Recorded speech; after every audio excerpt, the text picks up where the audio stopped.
కృష్ణా గోదావరి నదుల మధ్యన పశువులు, మృగాలు, మనుజులు అతిగా చచ్చేని.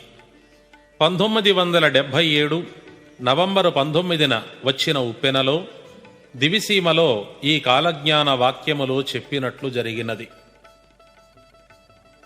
పుట్టుగుడ్రాలు బిడ్డను కంటుంది, 3వ నాడు మరణిస్తుంది. 11 దినాలకు పట్టపగలు చుక్కలు కనిపించేని. 1980 ఫిబ్రవరి 5న మద్రాసులో బ్రాహ్మణుల ఇంట 7 సంవత్సరముల పాప బిడ్డను కని మరణించింది.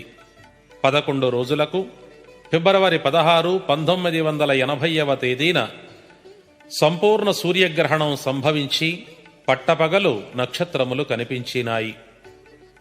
వేప చెట్టున అమృతం కారేని గుంటూరు జిల్లా సొలస గ్రామంలోనూ 1989 మార్చి 7వ తేదీన కృష్ణా జిల్లా మచిలీపట్టణంలో హిందూ కాలేజీలోనూ ఇంకా చాలా ప్రదేశాలలో ఇది జరిగినది.